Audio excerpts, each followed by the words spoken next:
الحمد لله نحمده ونستعينه ونستغفره ونؤمن به ونتوكل عليه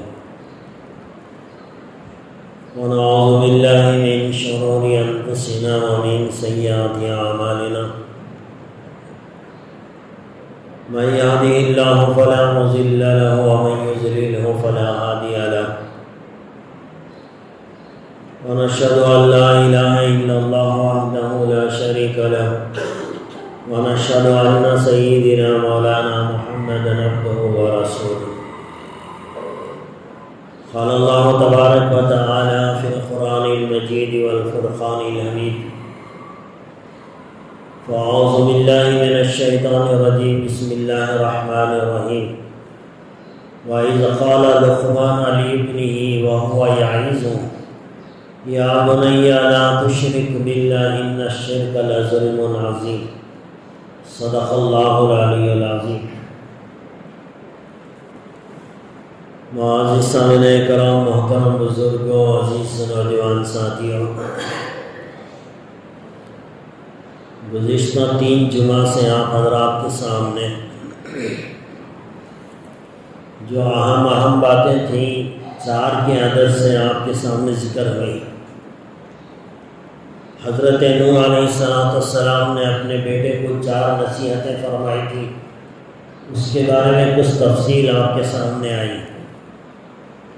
پھر اللہ کے رسول صلی اللہ علیہ وسلم نے 4 بڑے گناہوں کا ذکر کیا جو انسان کو ہلاک کر دیں گے۔ پھر اس کے بعد اللہ کے رسول صلی اللہ علیہ وسلم نے دنیا اور آخرت میں ملنے والی 4 نعمتوں کا ذکر کیا۔ گزشتہ جمعہ اس کے تعلق سے آپ کے سامنے بات آئی۔ اسی طرح کی کچھ نصیحتیں حضرت لقمان علیہ السلام نے بھی کی۔ قرآن کریم میں اللہ تبارک و تعالیٰ نے حضرت لقمان حکیم علیہ السلام کے نام سے باقاعدہ ایک سورت اتاری ہے، سورہ لقمان کے نام سے۔ حضرت لقمان حکیم کے بارے میں حضرات علماء کرام کا تھوڑا اختلاف ہے۔ بعض کہتے ہیں کہ یہ نبی تھے، بعض کہتے ہیں کہ یہ نبی نہیں تھے بلکہ اللہ کے ایک ولی تھے۔ اللہ تبارک و تعالیٰ نے اپنی معرفت ان کو عطا فرمائی تھی، علم و حکمت کی باتیں انہوں نے علماء کرام سے حاصل کی تھی، لہذا اللہ تبارک و تعالیٰ نے حضرت لقمان حکیم کے نام سے قرآن میں باقاعدہ ایک سورت اتار دی۔ معلوم ہوتا ہے کہ حضرت لقمان اللہ کی نظر میں بڑے اونچا مقام رکھنے والے ایک صاحب تھے، اگرچہ کہ وہ نبی نہ ہو، لیکن اللہ نے جب ان کی باتیں قرآن میں نقل فرمائی ہے اور قیامت تک آنے والے انسانوں کے لیے گویا ان باتوں سے سبق ملنے والا تھا، تو اللہ تبارک و تعالیٰ نے حضرت لقمان حکیم علیہ السلام کی باتوں کو قرآن کریم میں ذکر فرمایا۔ قرآن کریم میں ایک رکوع ہے جس کے اندر حضرت لقمان حکیم نے اپنے بیٹے کو چند وصیتیں کی، اور زیادہ خیال یہ ہے کہ حضرت لقمان جب انتقال فرما رہے تھے تو اس موقع کے اوپر اپنی اولاد کو یہ باتیں بتائی۔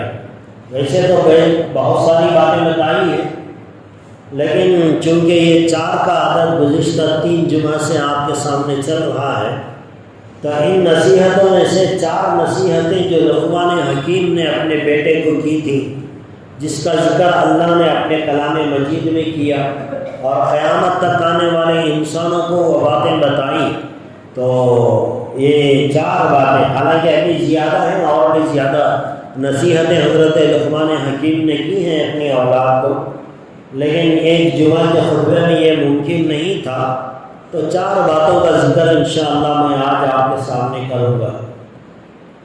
قرآن کریم میں اللہ تبارک و تعالیٰ فرماتے ہیں وَإِذْ قَالَ لُقْمَانُ لِابْنِهِ وَهُوَ يَعِظُهُ۔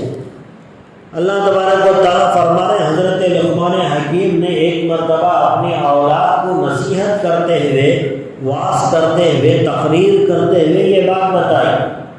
کیا بات بتائی؟ سب سے پہلی بات یا بنیا، یا بنیا، یا بنیا، اے میرے پیارے بیٹے، بیٹے، اس کا معنی بنتا ہے اے میرے پیارے بیٹے۔ حضرت لقمان حکیم اپنی اولاد کو نصیحت کر رہے ہیں، تو نصیحت کے لیے جو الفاظ استعمال کر رہے ہیں وہ محبت کے الفاظ ہیں۔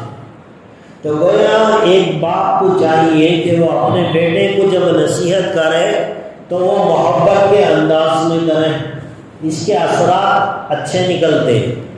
لیکن اس کا مطلب یہ نہیں ہے کہ بیٹا نافرمانی پہ نافرمانی کرتا چلا جا رہا ہے اور آپ اسے ہمیشہ پیار کی باتیں سمجھاتے رہیں گے تو کبھی کبھی سیدھی انگلی سے گھی نہیں نکلتا، کبھی کبھی اپنی انگلی کو ٹیڑھی کرنی پڑتی ہے۔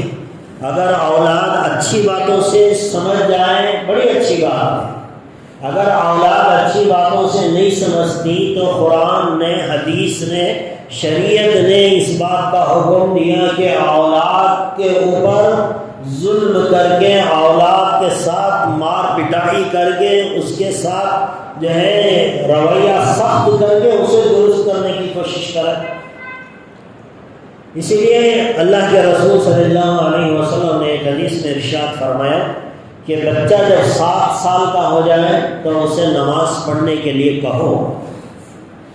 اب یہ بچے کی 7 سال کی عمر ہے جہاں ایک باپ یا ماں اپنی اولاد کو محبت سے سمجھائے گی۔ اللہ کے رسول صلی اللہ علیہ وسلم بچہ 7 سال کا ہو جائے تو رسول اللہ صلی اللہ علیہ وسلم فرما رہے ہیں بچے کو سمجھاؤ، محبت سے سمجھاؤ۔ یہ عمر سمجھانے کی ہے، پیار سے سمجھانے کی ہے۔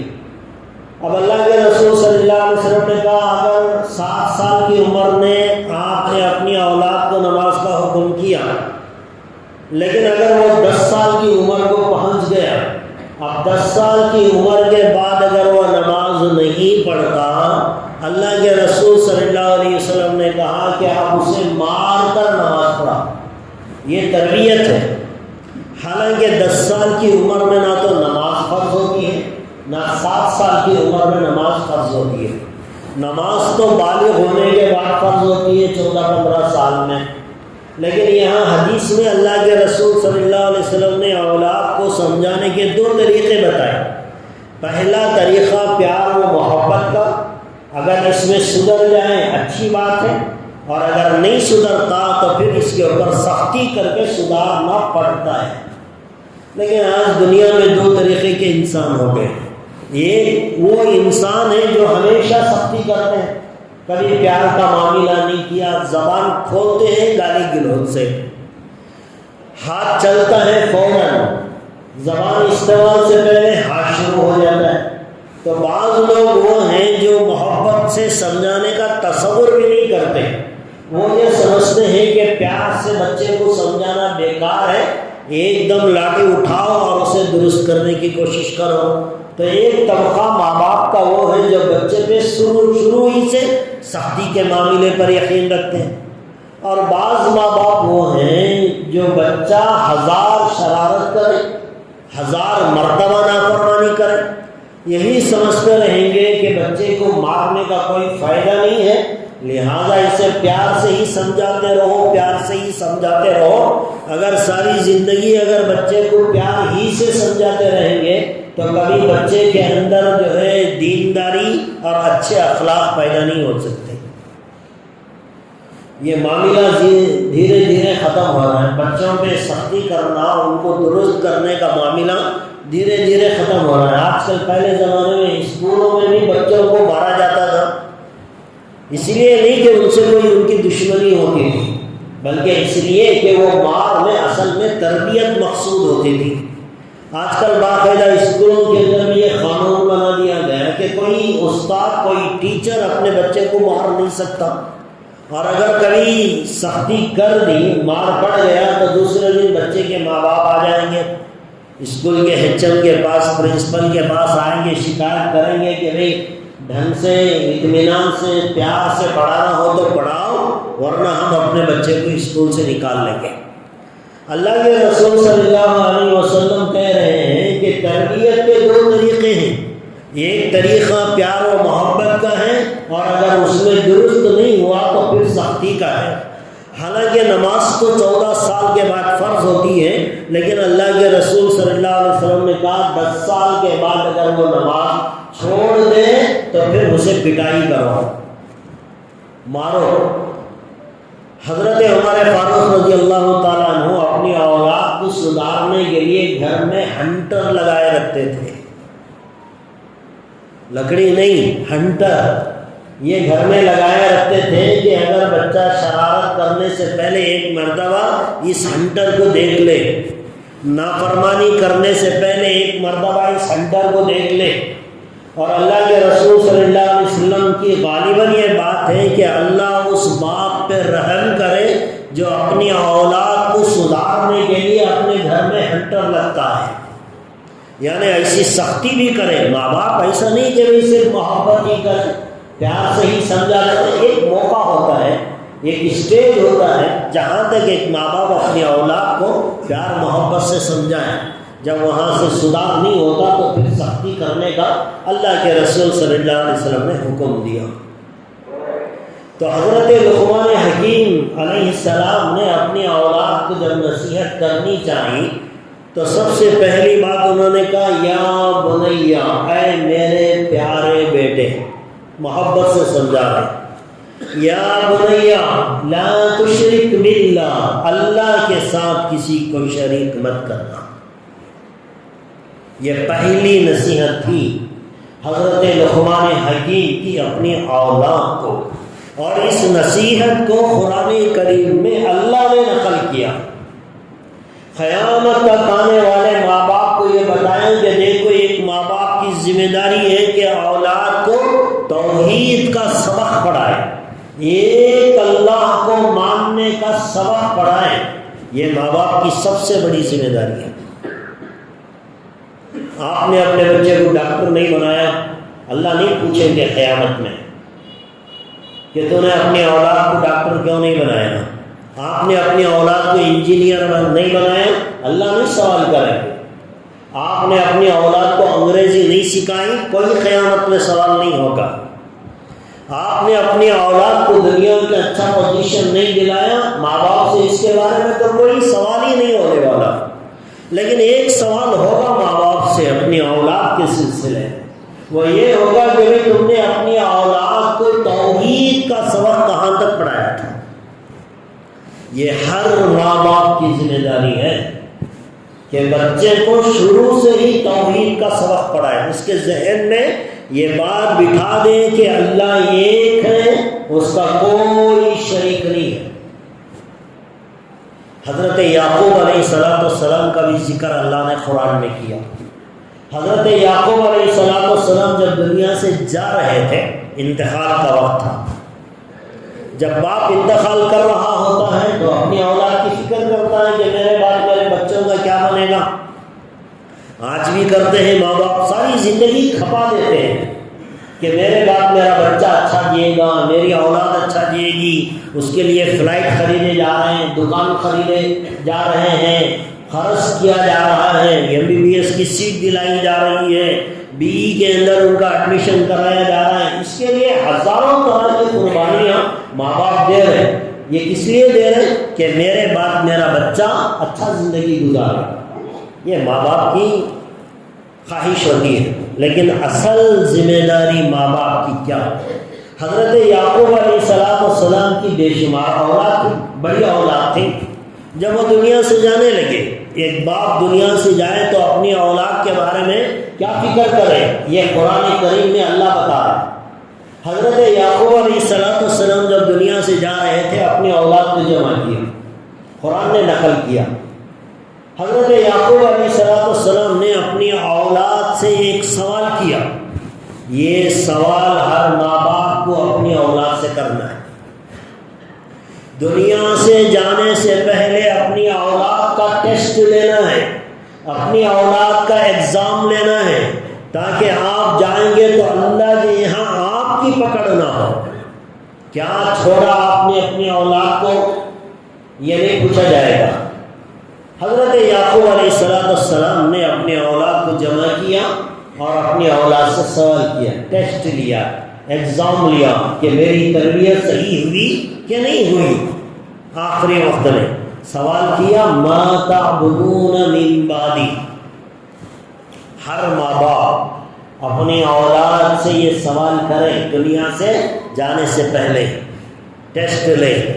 حضرت یعقوب نے کہا ما تعبدون من بعدی، میرے دنیا سے چلے جانے کے بعد تم کس کی عبادت کرو گے؟ یہ سوال ہے.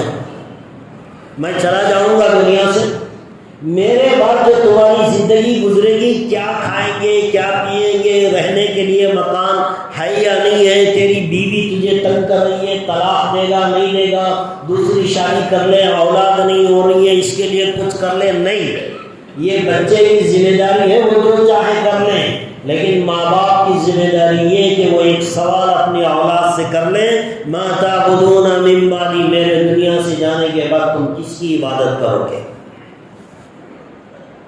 اولاد نے کہا قالوا نعبد الہک و الہ آبائک. اولاد نے تسلی کا جواب دیا حضرت یعقوب علیہ السلام کو. اولاد نے کہا کہ اے ہمارے ابا جان، ہم آپ کے خدا، ہمارے باپ دادا کا جو پروردگار ہے، ہمارا پروردگار ہے جس کی آپ عبادت کرتے آ رہے ہیں، آپ کے دنیا سے جانے کے بعد بھی ہم آپ ہی کی عبادت کریں گے. خالص عبادت اللہ کی ہو، اسے توحید کہتے ہیں. اللہ کے ساتھ ساتھ کسی اور کی عبادت ہو جائے اسے شرک کہتے ہیں. آپ گزشتہ 3 جمعہ کی باتیں ذرا تازہ کر لیں. حضرت نوح علیہ السلام نے 4 وصیتیں کی تھی، اس میں 2 کرنے کے کام بتائے، 2 گناہوں سے بچایا. اس میں جو سب سے پہلا گناہ بتایا اللہ کے ساتھ کسی کو شریک ٹھہرانا، بہت بڑا گناہ. اللہ کے رسول صلی اللہ علیہ وسلم نے 4 بڑے گناہوں کا تذکرہ کیا. ان 4 بڑے گناہوں میں سب سے پہلا گناہ کا تذکرہ کیا اللہ کے ساتھ کسی کو شریک ٹھہرانا، یعنی اللہ کے علاوہ کسی اور کی عبادت کرنا. یہ ساری شریعت کے اندر اللہ اور اس کے رسول صلی اللہ علیہ وسلم نے کھلے ہوئے الفاظ میں بتایا یہ شرک ہے. یہ اس سے بڑا گناہ کائنات میں کوئی نہیں. شرک سے بڑا گناہ اللہ کے نظر میں کوئی نہیں ہے. تو حضرت یعقوب نے پوچھا اپنی اولاد سے میرے بعد تم کس کی عبادت کرو گے؟ سب نے کہا ہم آپ کے پروردگار، ہمارا پروردگار، ہمارے باپ دادا کو بنانے والا جن کی وہ عبادت کرتے تھے، ہم بھی اسی اللہ کی عبادت کریں گے. حضرت یعقوب علیہ السلام کو تسلی ہو گئی کہ میں نے باپ ہونے کا حق ادا کر دیا، اولاد کو شرک سے بچا لیا ہے، وہ ایک اللہ کی عبادت کریں گے. اللہ کے رسول صلی اللہ علیہ وسلم نے شرک سے بہت ڈرایا اپنے صحابہ کو اور قیامت تک آنے والے مسلمانوں کو بتایا کہ دیکھو کوئی بھی گناہ ہو جائے، اگر تم معافی نہیں بھی مانگو گے تب بھی اگر اللہ نے چاہا معاف کر دے گا. ایک آدمی سے زنا ہو گیا، کبھی شراب پی لی، کبھی جوا کھیل لیا، کبھی حرام گاڑی میں مبتلا ہو گیا، چلو یہ گناہ ہو گئے زندگی میں، توبہ کریں گے تو یقیناً معاف ہوگا. اگر توبہ نہ بھی ہوا، کبھی اگر اللہ نے چاہا تو ان گناہوں کو اپنے فضل سے معاف کر سکتا ہے. لیکن فرمایا ان اللہ لا یشرک، میرے ساتھ اگر کسی کو شریک ٹھہراؤ گے میں اس گناہ کو معاف نہیں کروں گا. ان اللہ لا یغفر ان یشرک بہ ویغفر ما دون ذلک لمن یشاء. اللہ فرما رہا میں شرک کو معاف نہیں کروں گا، اس کے علاوہ جس گناہ کو چاہوں گا میں معاف کر دوں گا.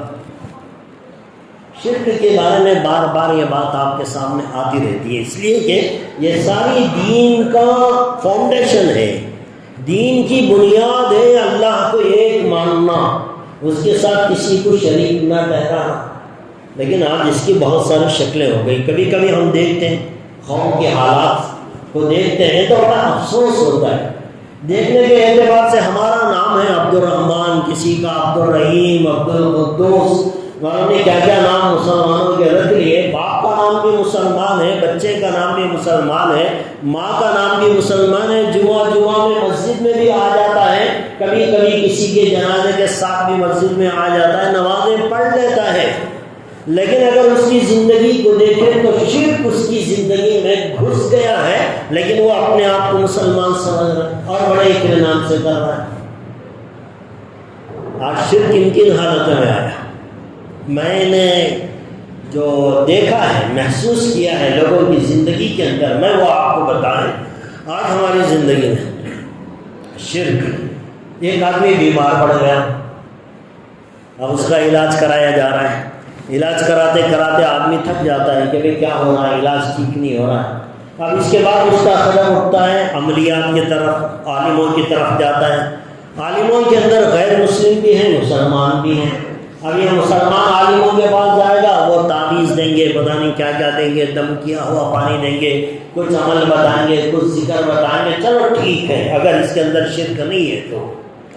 لیکن یہ کرتے کرتے انسان جب ان چیزوں میں پڑتا ہے تو اسے مشورے دینے والے ایسے آتے ہیں اور آ کر کہتے ہیں نہیں چھوڑو وہ آدمی، وہ چھوڑو، فلانی جگہ ہے، ایک مندر کے سادھو صاحب رہتے ہیں، وہ بہت اچھا علاج کرتے ہیں۔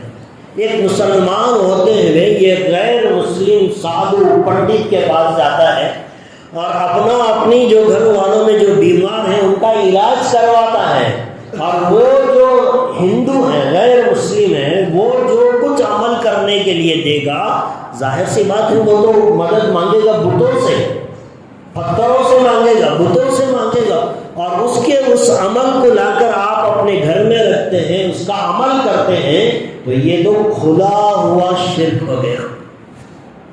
آپ کا قدم کسی غیر مسلم کے دروازے پہ پڑ گیا کہ میرا علاج تو کر سکتا ہے، تو اپنی یہاں پوجا پاٹ کر، کچھ بھی کر، میرا علاج کر دے، میرا دھندا مان پڑ گیا ہے، میرے دشمن زیادہ ہو گئے، میرے دکان کی بندش کر دیں، میرے گھر کی بندش کر دیں۔ اگر غیر مسلموں کے پاس اگر کوئی مسلمان چلا گیا، یہ تو کھلا ہوا شرک ہے۔ اللہ کے رسول صلی اللہ علیہ وسلم بے شمار نصیحتیں کی اپنی زندگی میں۔ 2-3 صحابہ ہیں، انہوں نے کہا الگ الگ، حضرت ابو ہریرہ، حضرت معاذ رضی اللہ تعالیٰ عنہ یہ حدیث کو روایت کرتے ہیں، انہوں نے کہا کہ اللہ کے رسول صلی اللہ علیہ وسلم نے ہمیں 10 باتوں کی وصیت کی، 10 باتیں بتائی۔ اس میں سب سے پہلی بات یہ بتائی کہ دیکھو اللہ کے ساتھ کسی کو شریک نہ کرنا۔ اگر اتنی بات بتا دیتے چلو ٹھیک ہے، لیکن آگے بتائے، فرمایا اللہ کے ساتھ کسی کو شریک مت کرنا، چاہے تیرے ٹکڑے ٹکڑے کر دیے جائیں، چاہے تجھے آگ میں جلا دیا جائے، چاہے تجھے سولی پر لٹکا دیا جائے، لیکن شرک نہیں کرنا۔ یہ اللہ کے رسول صلی اللہ علیہ وسلم نے کھول کے بتایا کہ مصیبتیں آ جائیں گی، زندگی ختم ہو جائے گی، بیماری ایسی کہ انسان موت کے قریب چلا گیا، کوئی علاج نہیں ہو رہا ہے، کوئی میڈیسن اسے جو ہے قبول نہیں کر رہی ہے، علاج نہیں ہو رہا ہے۔ اللہ کے رسول صلی اللہ علیہ وسلم نے بتایا چاہے جسم کے ٹکڑے ٹکڑے ہو جائیں، آگ میں جلا دیا جائے، سولی پر لٹکا دیا جائے، لیکن مر جانا اللہ کے ساتھ کسی کو شریک مت ٹھہرانا۔ یہ تعلیم دی تھی اللہ کے رسول صلی اللہ علیہ وسلم نے ہم لوگوں کو۔ لیکن آج کتنے ایسے ہیں جو بیماری کے لیے غیر مسلموں کے پاس جا کر اپنا علاج کرواتے ہیں۔ یہ شرک ہے، کھلا ہوا شرک ہے، اس سے ایمان چلا جاتا ہے، آدمی مر جائے گا، لیکن ایک مسلمان جس کا نام عبد الرحمن یا عبد الرحیم ہے، جس کے باپ دادا مسلمان تھے، جس کی ماں مسلمان تھی، اس کے پیدا ہوتے ہی اس کے کان میں اللہ اکبر کی صدائیں لگائی گئی تھی، ایسا مسلمان بڑا ہو کر اپنی ایک چھوٹی سی ضرورت کو پورا کرنے کے لیے اپنے جو ہے ایمان کا سودا کرتا ہے، یہ کھلا ہوا شرک ہے۔ کتنے ایسے مسلمان میں نے دیکھا، اپنی آنکھوں سے دیکھا ہے، مسلمانوں کے گھروں میں غیر مسلموں کی مورتیوں کی تصویریں، غیر مسلموں کے بنائے ہوئے بندشیں، اور ان کو باقاعدہ کم وغیرہ چاروں طرف لگا کر، جس طرح مسلمان اپنے گھر میں عربی کا طغرا لگاتا ہے، اسی طرح غیر مسلموں کے طغرے بھی مسلمانوں کے گھروں میں۔ یہ اگر شرک نہیں ہے تو پھر شرک کہتے کسے ہیں؟ یہ اگر شرک نہیں ہے تو پھر شرک کس چڑیا کا نام ہے؟ مسلمان ہے، یہاں آتا ہے، مسجد میں نماز بھی پڑھ رہا ہے، جمعہ کی بھی نماز پڑھ رہا ہے، سر پہ ٹوپی بھی رکھتا ہے، ساری چیزیں مسلمان ہو گئے، لیکن مصیبت تھوڑی آ گئی، چلے گئے ایک اللہ کو چھوڑ کے ہزاروں خداؤں کو ماننے کے لیے۔ یہ شرک نہیں تو اور کیا ہے؟ یہ بہت بڑا گناہ ہے، اللہ اسے کبھی بھی معاف نہیں کرتا۔ اسی لیے حضرت لقمان حکیم نے اپنے بیٹے کو، جو کہ وہ دنیا سے جا رہے ہیں، اپنی اولاد کو وصیت فرمایا یا بنیا، اے میرے پیارے بیٹے، لا تشرک باللہ، اللہ کے ساتھ کسی کو اللہ کا درجہ مت دینا۔ شرک کرنے کا مطلب کیا ہے؟ یہ کہ اللہ کو مانتے ہیں، اللہ ہی کی طرح کسی اور کو ماننا، اس کی عبادت کر رہے ہیں، اس کی پوجا پاٹ کر رہے ہیں، اس سے مدد مانگ رہے ہیں، جیسے اللہ سے دعائیں مانگی جاتی ہیں، اور سمجھ رہے ہیں کہ یہ ہماری ضرورتیں پوری کرے گا، چاہے وہ زندہ انسان ہو چاہے مرا ہوا انسان ہو، ہماری ضرورتیں کمپلیٹ اللہ ہی پورا کرے گا، ہماری دعائیں اللہ ہی سنے گا۔ اگر ہماری ضرورت اللہ پوری نہ کرے تو ساری کائنات، سارے فرشتے، سارے جنات، سارے انسان، ساری مخلوق مل بھی جائے گی، ہماری ایک ضرورت کو پورا نہیں کر سکتے۔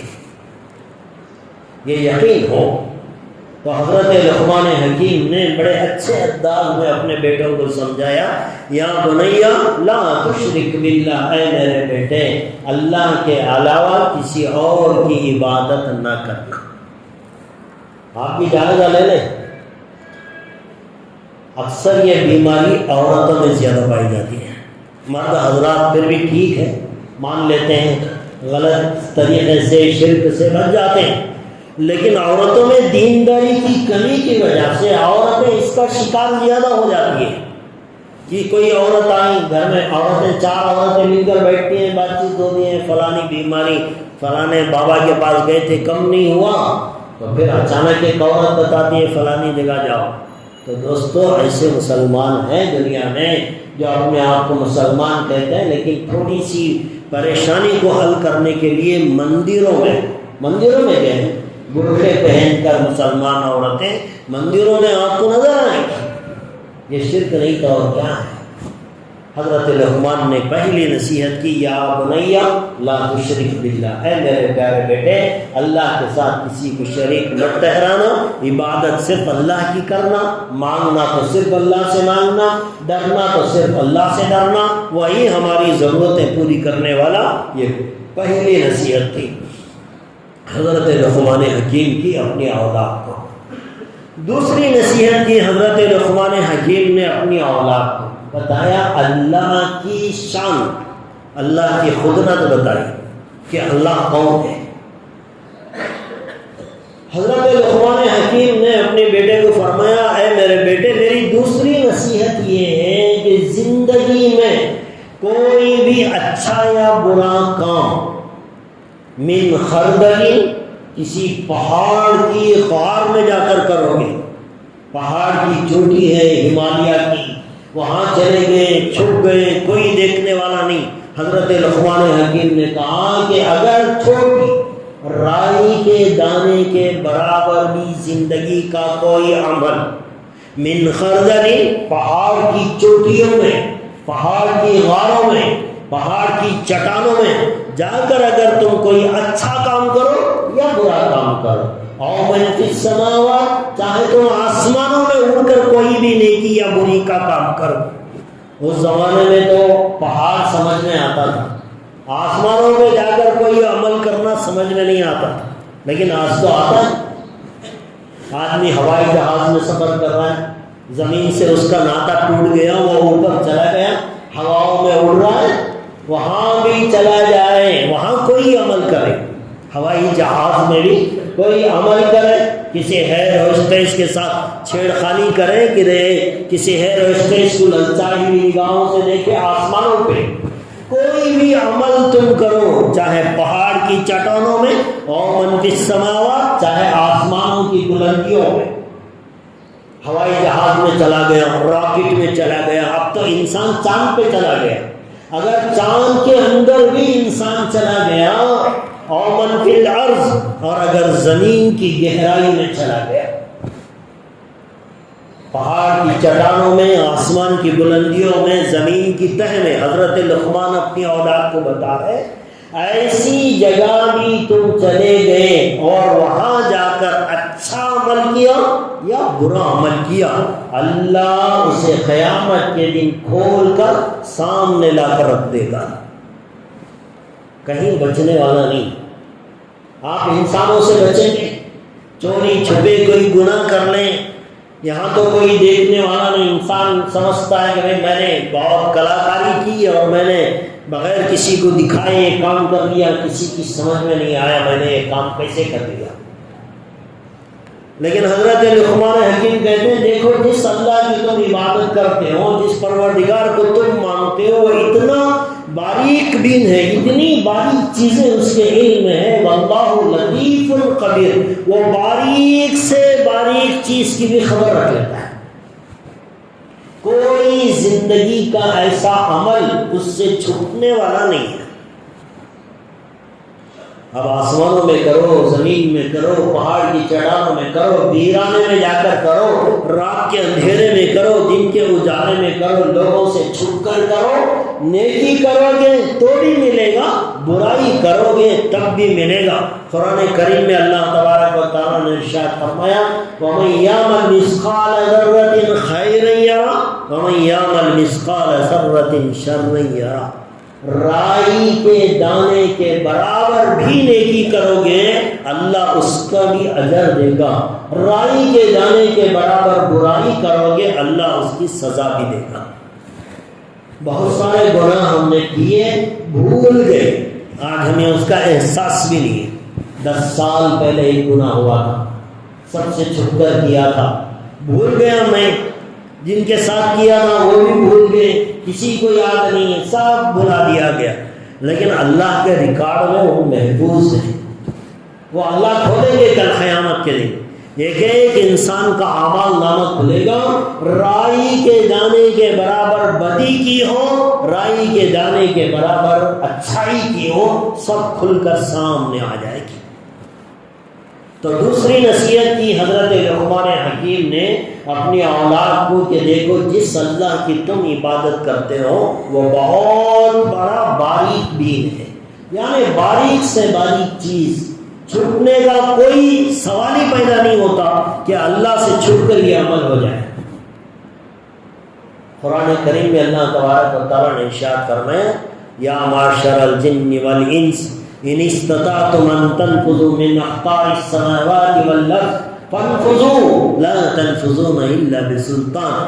اللہ تبارک و تعالیٰ فرما رہے ہیں انسانوں اے جنوں، میری بنائی ہوئی زمین اور آسمان سے نکل کر اگر باہر جا کر کوئی گناہ کر سکتے ہو تو کر کے دکھاؤ. فانفذوا، بھاگ کے دکھاؤ میری پکڑ سے، میری دوڑ سے، میری باؤنڈری سے باہر نکل کر دکھاؤ. فانفذوا لا تنفذون، تم ہرگز بھی جا نہیں سکتے. زمین کے نیچے جتنی بھی اندر چلے جاؤ اللہ دیکھ رہا ہے، جتنے بھی دور سمندر کے اندر نکل جاؤ وہاں بھی اللہ دیکھ رہا ہے. اللہ فرمایا نہ جن جا سکتا ہے نہ انسان میری پکڑ سے جا سکتے. اب بعض لوگوں کو خیال ہوگا انسان تو بڑا کمزور ہے، جن تو بڑا طاقتور ہے، وہ تو انسانوں کو نظر نہیں آتا، وہ اب یہاں تو 5 منٹ میں امریکہ میں رہ سکتا ہے، دلی کا سفر 2 منٹ میں طے کر سکتا ہے، ایروپلین سے بھی فاسٹ جاتا ہے. یہ شاید جس کے پاس طاقت ہے یہ شاید زمین کے کسی دور کنارے پر جا کر کوئی عمل کر لے. اللہ تبارک و تعالیٰ نے انسان کے ساتھ جنات کو بھی مخاطب کیا، کہا اے جنوں اے انسانوں، یا معاشر الجن والانس، اے جنوں کی جماعت اور انسانوں کی جماعت، میری باؤنڈری سے باہر جا سکتے ہو تو جا کر دکھاؤ. جہاں بھی جاؤ گے وہاں مجھے پاؤ گے، میں تمہیں دیکھ رہا ہوں.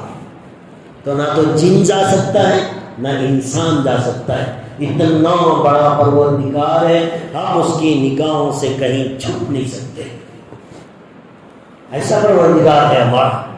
تو حضرت لقمان حکیم نے اپنی اولاد کو نصیحت کی کہ بیٹا ماں باپ کے ڈر سے گناہ چھوڑ رہے ہو تو تم غلطی کر رہے ہو، ماں باپ نہیں بھی دیکھتے، تمہارا اللہ تمہیں دیکھ رہا ہے۔ یہ دوسری نصیحت کی حضرت لقمان حکیم نے اپنی اولاد کو۔ تیسری نصیحت کی حضرت لقمان حکیم نے اپنی اولاد کو، فرمایا اقام الصلاۃ، زندگی میں نماز کو قائم کرو۔ اب اس زمانے کے اندر نماز کا جو طریقہ رہا ہوگا، ہماری طرح تو نمازیں کا طریقہ ہر امت کے اندر الگ الگ رہا ہے، اس زمانے کے اندر جو طریقہ رہا ہو، حضرت لقمان حکیم نے بتایا اپنی اولاد کو کہ بھئی نماز کو قائم رکھو، زندگی میں کبھی اسے ناپا نہ کرنا، چھوڑنا نہیں، یہ اللہ کی عبادتوں میں سب سے اہم ترین عبادت ہے۔ اللہ کے رسول صلی اللہ علیہ وسلم نے ارشاد فرمایا کہ دیکھو قیامت کے دن سب سے پہلے نماز کا حساب ہوگا، تمہاری نماز پوری نکلی، باقی اعمال اللہ ایسے پاک کرا لے، سرسری دیکھیں گے۔ جیسے آپ نے دیکھا ہوگا عورتیں جب کھانا بناتی ہیں تو 2-4 دانے اٹھا کر ہاتھ میں دیکھتی ہیں کہ بھئی یہ چاول پک چکا ہے یا نہیں پکا ہے، پورا دیکھنے کی ضرورت نہیں، بس 2-4 دانے اٹھا لیے، دیکھ لیا، اندازہ کر لیا، ہاں بھئی یہ تو چاول پک گیا ہے، اب اسے چولہے سے نیچے اتار دینا چاہیے۔ چاول کے 2-4 دانے دیکھنے کے بعد جس طرح عورت اندازہ لگا لیتی ہے کہ جو ہے برتن میں جتنا کھانا ہم نے چڑھایا، چاول چڑھائے، وہ سارے کا سارا پک چکا ہے، قیامت کے دن اللہ تبارک و تعالیٰ بھی سب سے پہلے انسان کی نماز کی جانچ کریں گے، ٹیسٹ کریں گے۔ نماز اچھی نکل آئی، اللہ کہیں گے بھائی چلو ٹھیک ہے، باقی اعمال رہنے دو، بھیجیں گے اسے جنت میں۔ اسی لیے ایک حدیث میں اللہ کے رسول صلی اللہ علیہ وسلم نے فرمایا، اللہ تبارک و تعالیٰ نے عہد کر لیا، اللہ کو عہد کی ضرورت نہیں، اللہ کو وعدہ کرنے کی ضرورت نہیں، لیکن اللہ کے رسول صلی اللہ علیہ وسلم نے فرمایا اللہ نے عہد کر لیا، وعدہ کر لیا ہے کہ جو آدمی اپنی زندگی میں 5 وقت کی نماز کا اہتمام کرے گا، اللہ اسے اپنی ذمہ داری سے جنت میں داخل کریں گے۔ اللہ خود ذمہ دار ہو رہا ہے کہ ابھی 5 ٹائم کی نماز پڑھ لو، میری ذمہ داری ہے، میں تمہیں جنت میں بھیجوں گا۔ اللہ ذمہ داری لے رہے ہیں، 5 وقت کی نماز کا تقاضا کر رہے ہیں۔ تو دوستو یہ نماز وہ چیز ہے جو ساری عبادتوں کو گھیرے ہوئے ہے۔ اللہ سب سے پہلا ایگزام، پہلا ٹیسٹ، پہلی جانچ اللہ تبارک و تعالیٰ قیامت کے دن اسی نماز کے بارے میں کریں گے۔ اور حدیث میں فرمایا گیا جس کی نماز اچھی بھی نکلی، پوری بھی نکلی، اللہ کے رسول صلی اللہ علیہ وسلم نے فرمایا باقی اعمال بھی اس کے اچھے نکل جائیں گے، یا تو پورے اچھے نکلیں گے یا پھر اللہ سرسری نظر ڈال کر اس سے دیں گے بھائی نماز اچھی ہے، چلو اسے جنت میں بھیجو۔ تو حضرت لقمان حکیم نے پہلے توحید سکھائی، پھر اللہ کی قدرت بتائی، پھر اس کے بعد کہا کہ بھائی نماز کو زندگی میں قائم رکھو۔ یہ 3 نصیحتیں ہو گئی، اور اس کے بعد 4تھی نصیحت ایک بتائی، وَأْمُرْ بِالْمَعْرُوفِ وَانْهَ عَنِ الْمُنْكَرِ۔ فرمایا زندگی میں جب کبھی بھی کہیں بھی خدا کی نافرمانی کو ہوتا ہوا دیکھو، اسے روکنے کی کوشش کرو۔ بھائی بھائی کو روک رہا ہے، دوست دوست کو روک رہا ہے، کہیں گناہ کرنے جا رہا ہے اسے سمجھا رہا ہے کہ میاں یہ گناہ ٹھیک نہیں ہے، اس سے اللہ ناراض ہوتا ہے۔ تو یہ 4تھی بات حضرت لقمان حکیم نے کہی کہ بھئی وَأْمُرْ بِالْمَعْرُوفِ وَانْهَ عَنِ الْمُنْكَرِ، اچھائی کا حکم دو، برائی سے روکو زندگی بھر۔ آج ہم اپنے رشتہ داروں میں، دوست احباب میں کتنے ایسے ہیں جن کے اندر برائیاں دیکھتے ہیں لیکن روکنے کی اسے کوشش نہیں کرتے۔ تو حضرت لقمان حکیم نے اپنی اولاد کو بتایا کہ اس کے آگے بھی کچھ نصیحتیں، لیکن میں نے سمجھا کہ یہ 4 نصیحتیں آپ حضرات کے سامنے ذرا تفصیل سے میں بیان کر دوں۔ اس کے آگے بھی نصیحتیں ہیں، حضرت لقمان حکیم نے اپنی اولاد کو نصیحتیں کی، لیکن یہ 4 نصیحتیں اہم ہیں جو شروع میں کی۔ تو یہ 4 نصیحتیں اللہ نے قرآن کریم میں نقل اسی لیے فرمائی تاکہ اس کے ماننے والے لوگ ان باتوں پر عمل کریں۔ اگر عمل کروانا نہ ہوتا تو اللہ تبارک و تعالیٰ اپنے کلام مجید میں حضرت لقمان حکیم کی ان باتوں کو نقل نہ کرتا، اور یہ قیامت تک چلنے والی کتاب ہے۔ تو دوستو یہ شرک ہے، اس سے اپنے آپ کو بچائیں، اپنی اولاد کو بچائیں، اپنی اولاد کا ٹیسٹ لیں، ایگزام لیں۔ آج ہماری حالت کیا ہے؟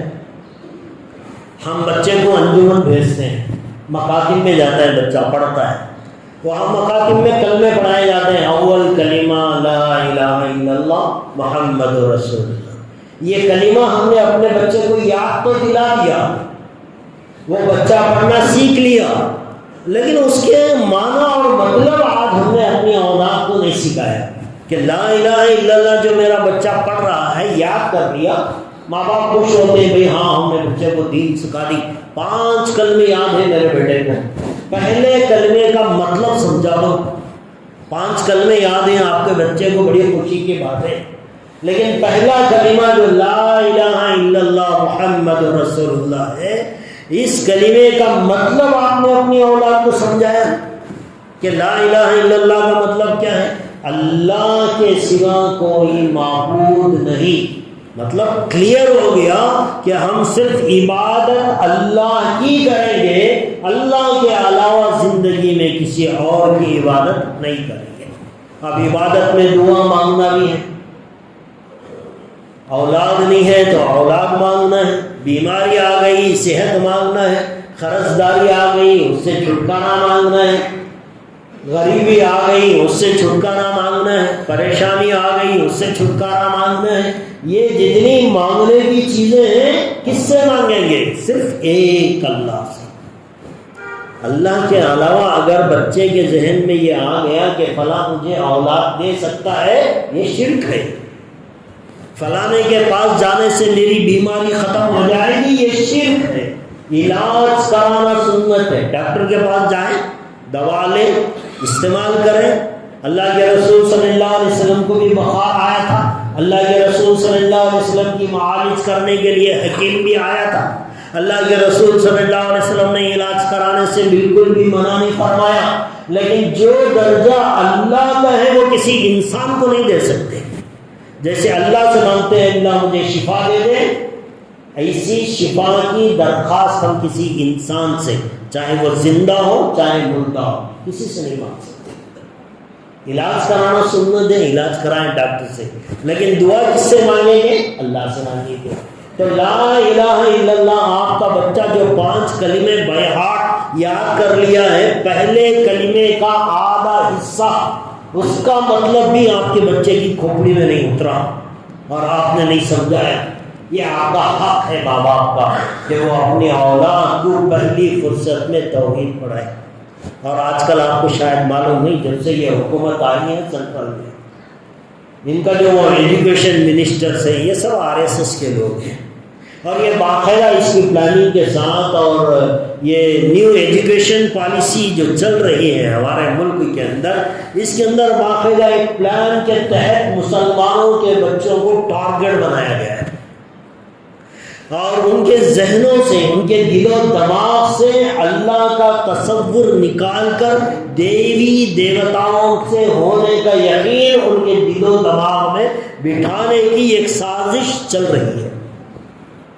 اگر آپ نے اپنے بچے کو اپنے گھر میں توحید نہیں سکھائی تو آپ کا بچہ اسکول میں جا کر یقیناً وہ کبھی جے ہنومان کے نعرے لگائے گا، کبھی کسی دیوی ماتا کے بارے میں سوچے گا کہ یہ میری ضرورت پوری کرے گی، کسی لکشمی کی تصویر کو اپنے کیس باکس میں رکھے گا کہ اس سے میری لکشمی آتی رہے گی۔ اب اگر یہ تعلیم نہیں دیں گے ہم اپنی اولاد کو، توحید کا سبق نہیں پڑھائیں گے، تو ہمارے اسکول اور کالج اور یونیورسٹی جو تعلیمی پالیسی ہے، ایجوکیشن پالیسی جو بنائی جا رہی ہے، جو بن رہی ہے، جو آلریڈی اسکولوں میں چل رہی ہے، اس سے ہماری آنے والی نسل ایمان سے محروم ہو جائے گی۔ یہ ہماری ذمہ داری ہے، ماں باپ کی ذمہ داری، وہ اپنے گھر کو دینی ماحول میں رکھیں، دینی ماحول کے اندر رکھیں، بچوں کو کبھی کبھی نصیحت کریں، سمجھائیں۔ توحید کا کچھ نہیں سمجھاتے، کم از کم ایک ذمہ داری باپ کی یہ ہے کہ وہ اپنے اولاد کو توحید کا مطلب سمجھا دے۔ مرنے سے پہلے باپ اپنی اولاد کو ایسا پوچھ لے جیسے حضرت یعقوب نے پوچھا تھا، ما تعبدون من بعدی، میرے بعد تم کس کی عبادت کرو گے؟ اگر آپ کی اولاد یہ کہہ دے کہ ہم اللہ کی عبادت کریں گے، اللہ کے علاوہ کسی اور کی عبادت ہم نہیں کریں گے، تو آپ کامیاب باپ ہیں۔ چاہے آپ کا بیٹا آپ کے پیسوں سے ڈاکٹر نہیں بنا، SSLC کا ایگزام بھی نہیں لکھا، فیل ہو گیا، کوئی فرق نہیں پڑتا۔ اگر آپ نے اپنے بچے کو صحیح معنوں میں مسلمان نہیں بنایا تو کل قیامت کے دن آپ کو جواب دینا پڑے، ماں باپ کو جواب دینا پڑے۔ لہٰذا اپنے گھروں کے اندر بھی توحید کا سبق دیں، اپنی اولاد کو بھی دیں، اپنی زندگی کے اندر بھی توحید کو بچائے رکھیں، اس کے بغیر کوئی چارہ نہیں۔ اللہ تبارک و تعالیٰ سے دعا کریں، اللہ تبارک و تعالیٰ مجھے، آپ کو، اپنی اولادوں کو، ساری دنیا میں بسنے والے ایک ایک مسلمان کو توحید پر، ایک اللہ کی ذات پر یقین کے ساتھ زندگی گزارنے کی اللہ ہم سب کو توفیق عطا فرمائے، ہم سب کا خاتمہ ایمان پر فرمائے۔ آمین و آخر دعوانا الحمد۔